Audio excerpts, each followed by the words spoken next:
Bom dia, sejam todos bem-vindos. Vamos iniciar aí o nosso domingo, né? Todos aqui presentes tentando melhorar um pouquinho por dia, né? Vamos começar com a nossa oração de agradecimento. Então fechem os olhos. Vamos levar o nosso pensamento a Jesus. E que neste domingo, que é um dia tão especial, comemorado pela maior parte da humanidade,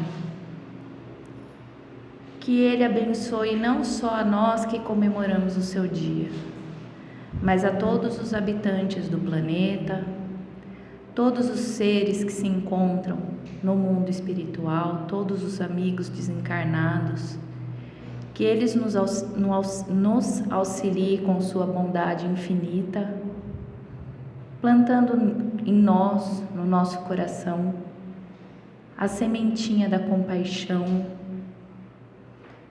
despertando em nós o desejo de nos tornarmos melhores, auxiliando-nos sempre que consigamos fazer algo para que tentemos sempre melhorar, todos os dias. Mentores da casa, auxiliem nosso amigo que fará a reflexão do dia de hoje, que ele nos traga palavras de conforto, de fé, ensinamentos necessários para o nosso dia. Assim seja, graças a Deus.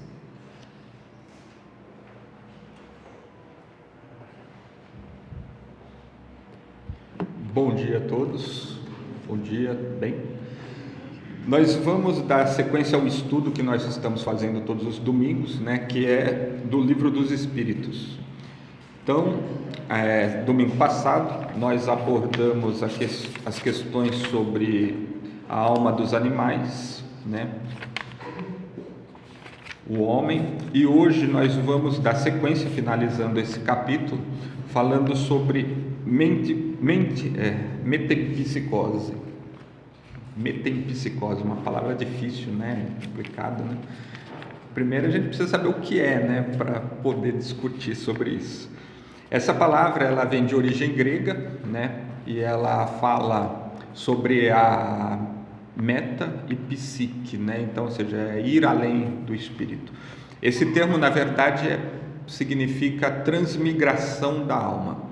Então é um termo usado para a gente poder se referir à transmigração da alma, ou seja, a alma passar de um elemento para outro, né? Por exemplo, passar do homem para um animal. É possível isso, né? Então, algumas religiões dizem que sim, né? Por exemplo, o budismo tibetano entende isso ser possível, raro, mas possível. Os esquimós ainda acreditam nisso também. E essa crença, ela vem desde a época primitiva, desde a pré-história até hoje. E a gente até consegue entender, né, por que as pessoas se agarraram a esse tipo de ideia, a esse conceito. Mas antes de mais nada, eu já lhe explico que o Espiritismo não vê isso dessa forma, né? Na visão espírita isso não é possível. Mas por que as pessoas acreditam nisso? Por que as pessoas buscaram entender isso, né? Vocês imaginem, no nosso tempo primitivo, né, lá atrás, o homem sempre foi extremamente frágil, né? O homem é lento, né? O homem não tem defesas, né? O homem depende muito dos outros para se manter, para existir, ainda mais num ambiente extremamente hostil. Então é natural que o homem passasse a admirar as qualidades dos animais, por exemplo, a força de um touro, né? A valentia de um leão, a agilidade de um tigre, né?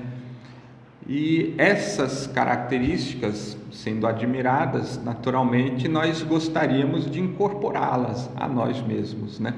Então, sonhar, imaginar que uma vez que nós deixássemos esse corpo, pudéssemos nos tornar um leão, né? Pudéssemos ser uma águia, pudéssemos, né? Isso fez parte do imaginário primitivo. E justamente por ter feito parte desse imaginário primitivo, alimentou crenças, né, que por sua vez o homem ainda no seu estado primitivo como espírito, né, consciência, nós acreditamos, né, fizemos os nossos totens, né, acreditamos nessas possibilidades e desenvolvemos raciocínios em cima disso.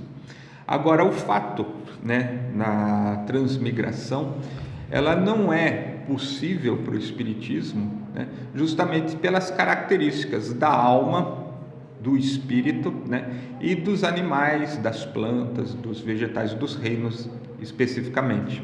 A gente entende, o espiritismo vem nos trazer, vem explicar que existe o princípio inteligente que habita e anima esses níveis, mineral, vegetal, animal, e depois nós temos a consciência da alma, espírito, que aí é o reino hominal, onde nós somos indivíduos individuais, né, com consciência.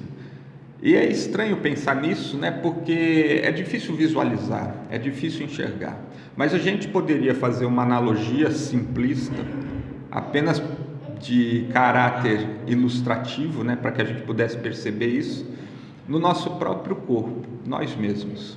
Imagine o seguinte: você pensa, executa tudo aquilo que você quer fazer, né? Seu corpo é comandado pela sua consciência, certo? Isso é o espírito agindo na matéria.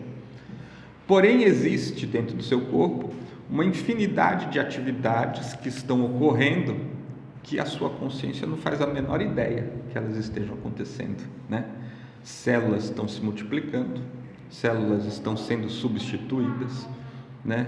Defesas, né, do seu organismo, seus anticorpos estão procurando, destruindo qualquer tipo de vírus, bactéria que tenha penetrado, né?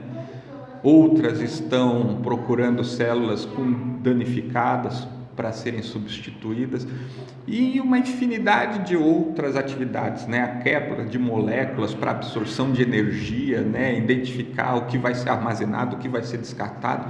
Tudo isso está acontecendo num nível inconsciente, né? Dentro do seu organismo. Imagine que tudo que acontece nesse nível inconsciente seria isso que nós chamamos, por exemplo, né, de princípio inteligente. Faz parte da vida, né? Está animado junto com você, mas não é a consciência, não é o que controla, está em desenvolvimento. Então, a gente fazendo essas comparações, claro que não é isso, mas é só para ilustrar, a gente consegue entender a diferença de princípio e espírito. O espírito é quando você adquire de fato a consciência. A gente não sabe quanto tempo leva para o espírito, né, sair desse estágio de princípio inteligente, onde ele é quase que uma massa, né, e se tornar um indivíduo único, um elemento único. É a mesma matéria, porém em estágios diferentes da sua evolução. Então, o que anima o animal vegetal são os princípios. Nos princípios existem uma série de aprendizados, de entendimentos que aquele princípio vai adquirindo, acumulando ao longo do tempo, que vai servir de base para a consciência primitiva do espírito, quando este se torna espírito.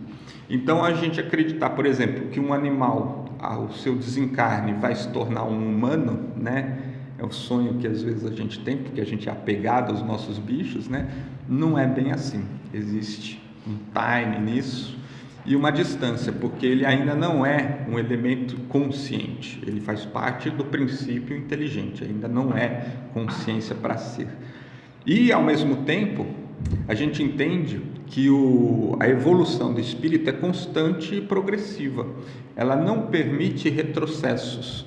Então, nós nunca voltamos para trás, nunca retrocedemos. E por não retroceder, seria impossível, né, nós estarmos retroagindo e renascendo, por exemplo, no reino vegetal ou no reino animal, como algumas religiões primitivas ainda acreditam, né?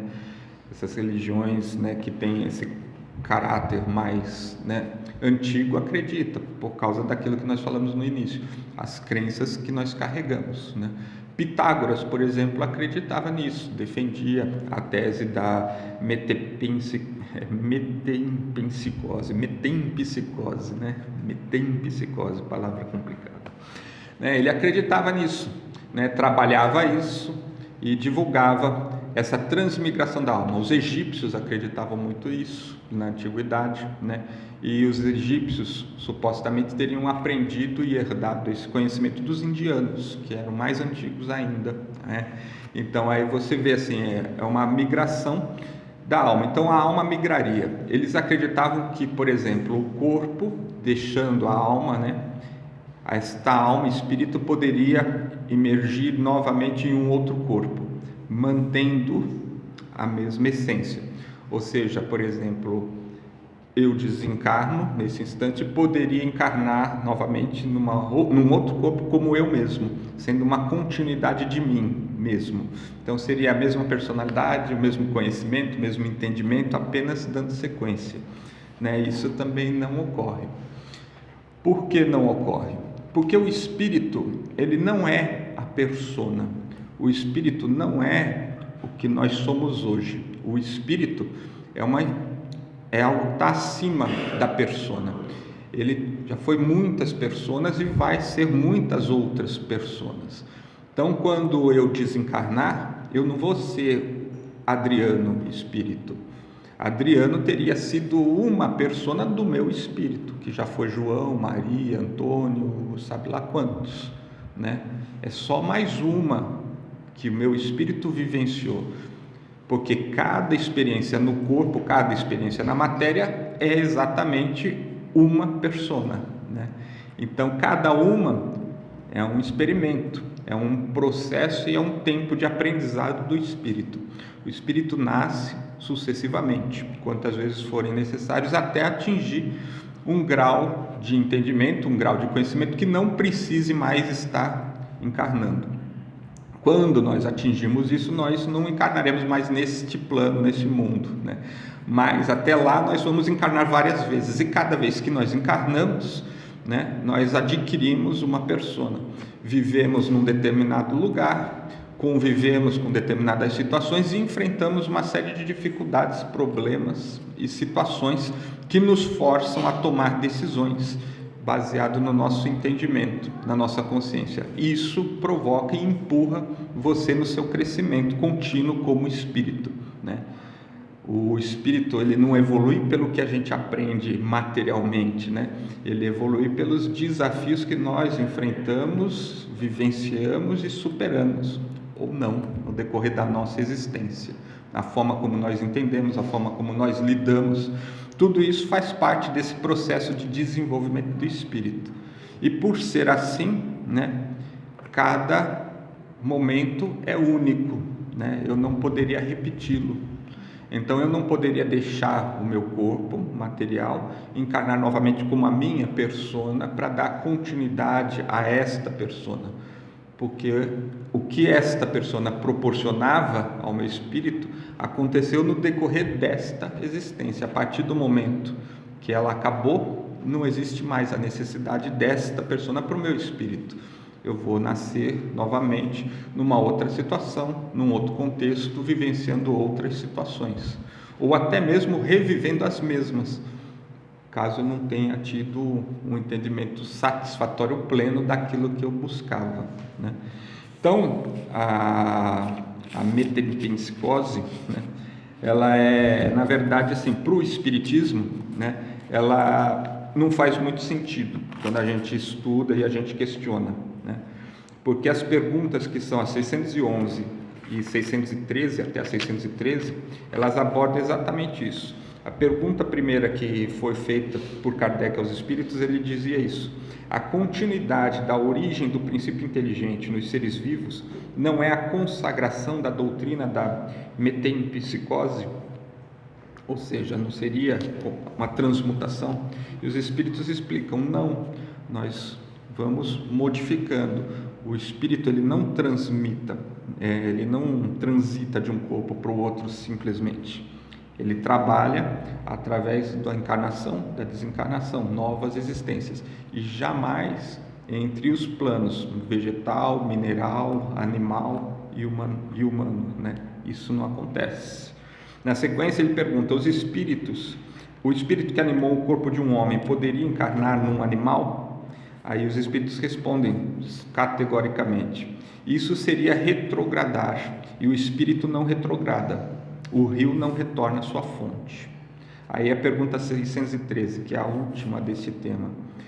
Totalmente errada que seja a ideia ligada à metempsicose, não seria ela o resultado do sentimento intuitivo de diferentes existências do homem?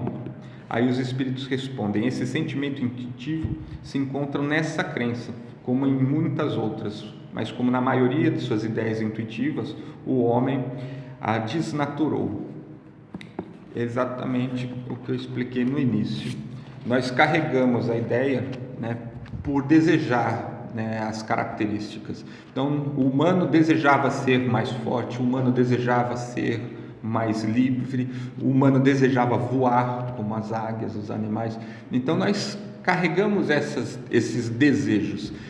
E isso naturalmente se confunde, se mistura no processo onde nós poderíamos ser, E ao mesmo tempo o apego que nós temos aos animais e às coisas materiais, A gente imagina, porque aquele animal que gosta tanto da gente, e a gente dele, A gente imagina que exista um elo maior, a gente imagina que ele está quase humano, A gente deseja isso, não é verdade? Porque nós amamos, E isso faz com que nós desenvolvamos essas crenças. Agora, se a gente raciocinar, se a gente racionalizar a ideia, a gente logo percebe que existe uma discrepância muito grande de tempo nisso. É necessário amadurecimento, é necessário desenvolvimento. Cada mundo tem o seu habitat, cada mundo desenvolve o seu momento. E aí vem uma questão muito relativa, porque nós, aqui encarnados na matéria, nós somos muito apegados a essa questão tempo. Quanto tempo leva? Qual a distância? Quantos anos? Quantos séculos? Quantos milênios? Tempo. Porém, o tempo que a gente conhece, ele só existe aqui, neste planeta. É só nosso. Porque o nosso tempo está baseado no movimento que este planeta dá em torno de si mesmo, no movimento que esse planeta dá em torno do Sol. Se um dia ele rodar mais rápido ou mais lento, já mudou a nossa escala de tempo. Se um dia ele estiver mais próximo ou mais afastado da estrela, já mudou a nossa escala de tempo. Então o tempo foi algo que nós criamos aqui, para viver aqui, A criação é infinita. Ela se estende constantemente, além da velocidade da luz. A ciência já descobriu que o universo se expande além da velocidade da luz. Até pouco tempo atrás a velocidade da luz era máxima, 330 e tantos mil metros por segundo, Hoje a gente já entende que o universo pode expandir além dessa velocidade. Aí você imagine algo que cresce em todas as direções possíveis e imagináveis nessa velocidade. É algo fora do imaginável. Mundos, lugares, regiões. E o espírito, ele não foi criado para habitar um planetinha, um ponto específico de toda uma obra que não tem fim. Ele circula. Por isso Jesus dizia: há muitas moradas na casa do meu Pai. Neste momento, nós estamos aqui vivenciando, encarnados nesta matéria, aprendendo aqui, mas nada impede que amanhã a gente esteja em outro lugar, Então o tempo, que vai ser necessário para algo que está se formando, se desenvolver a ponto de se tornar homem, consciência individual, é relativo. Nós não sabemos, e não sabemos nem onde será, essa matéria que a gente convive, esses animais que hoje nós amamos conosco, nós não sabemos nem se quando eles estiverem na condição humanoide, se será aqui mesmo, se não será em outro orbe, se não será em outro lugar, não sabemos, O universo é muito grande, para a gente querer que tudo aconteça somente no nosso entorno, Essa é uma característica nossa da humanidade, A gente quer que tudo seja no nosso entorno, no nosso momento, no nosso entendimento, mas a gente ainda é muito pequeno para entender de fato o que acontece lá fora, O que acontece, qual é a vontade de Deus, qual é de fato, um entendimento maior.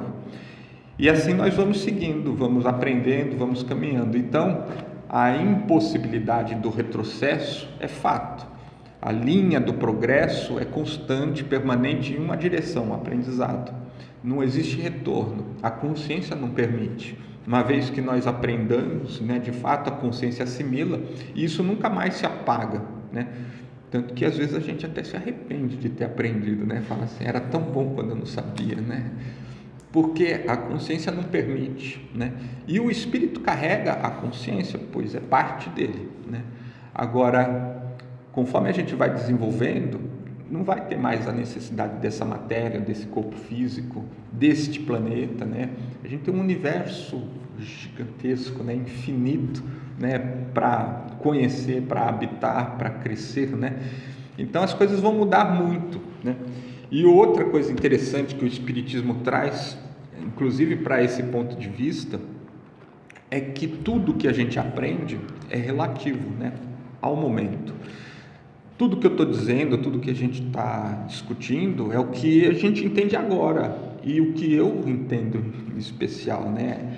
Eu não posso fechar isso como algo determinado ou definitivo, porque amanhã nós não sabemos o que nós vamos conhecer, que outra informação nós vamos agregar e de repente todo entendimento pode ser transformado. Ou seja, para que a gente de fato continue crescendo, aprendendo e entendendo, é importante que as nossas mentes estejam sempre abertas para algo novo, para algo diferente, né? Para a possibilidade de ser diferente daquilo que hoje a gente acredita que é. Por quê? Porque assim nós vamos perceber e aproveitar. Por isso que Platão dizia, Platão não, Sócrates, acho, né? Dizia lá atrás, quanto mais eu aprendo, quanto mais eu entendo, mais percebo que menos sei, né? Porque essa é a verdade, né? Não existe nenhum entendimento fechado. Como a gente viu aqui, as religiões lá atrás trouxeram essa ideia. Tudo bem, o tempo foi passando, as nossas consciências foram aumentando, o nosso entendimento foi aumentando. É necessário mudar, a gente não pode ficar estagnado, né, bater que isso é o definitivo. Assim como hoje o Espiritismo, ele traz diversas informações, ele faz com que a gente pense, mas ele está mostrando um caminho para a gente seguir, né? Não quer dizer que seja exatamente desta forma ou deste entendimento. Buscando, a gente abre nosso horizonte, buscando, a gente entende de forma melhor e a gente aprimora, a gente soma. É isso que ele mostra, é isso que ele quer dizer. Então, tudo que está dito aqui no Livro dos Espíritos, né, Jesus já trouxe há 2000 anos atrás, nas suas parábolas, nas suas explanações. A gente aprofunda agora e o Espiritismo deixa muito claro, devemos raciocinar e andar junto, ciência, raciocínio, religião, filosofia. Para quê? Para que a gente consiga equilibrar as coisas, para que não fiquemos fechados em um único ponto e nem nos tornemos radicais, né, a ponto de limitar a nossa visão e o nosso entendimento. Essa passagem do dia, espero que eu possa ter ajudado vocês, né, a entender um pouquinho mais. Certo. Hoje nós não teremos o passe normalmente aplicado de forma individual e o passe será coletivo, né, no decorrer da prece. Então, nós vamos aproveitando, fechando os nossos olhos, elevando os nossos pensamentos ao nosso Mestre Jesus. Vamos agradecendo a Ele e a todos os nossos anjos protetores, espíritos que nos guiam, nos acompanham, nos auxiliam, que eles mantenham as nossas mentes iluminadas, nos auxiliem nesse intuito de nos melhorarmos, buscarmos algo melhor para nós mesmos, que tenhamos força, esperança, fé, vontade de seguir no caminho do crescimento, do desenvolvimento, que possamos trazer toda essa inteligência, toda essa teoria para dentro dos nossos corações, internalizando em nossos espíritos, para que isso se torne prática no nosso dia a dia e que possamos assim de fato viver a boa nova do Cristo como ele viveu há 2000 anos, não só conhecendo-a na teoria, mas vivendo-a de verdade, agindo no dia a dia. Que possamos receber do alto todas as dádivas, da espiritualidade superior, que possamos nesse instante receber, sentir, perceber a presença dos nossos anjos de guarda nas nossas costas, estendendo as mãos sobre as nossas cabeças, que possamos perceber a sua energia, os seus sentimentos, o seu carinho, o seu amor por nós, transmutando assim as nossas energias deletérias que acumulamos no dia a dia das nossas ações em energias positivas, sadias, que as nossas mentes possam estar em comunhão com o alto, possamos ser intuídos da melhor forma possível, que possamos assim basear as nossas decisões, as nossas ações em sintonia com a harmonia que vem do alto, e assim seguirmos tranquilos, libertos, desenvolvendo as nossas consciências, praticando o amor no nosso seio familiar, aqueles que nos cercam, no nosso dia a dia, tornando-nos assim uma coletividade melhor que adentra de fato no mundo de regeneração. Que assim seja.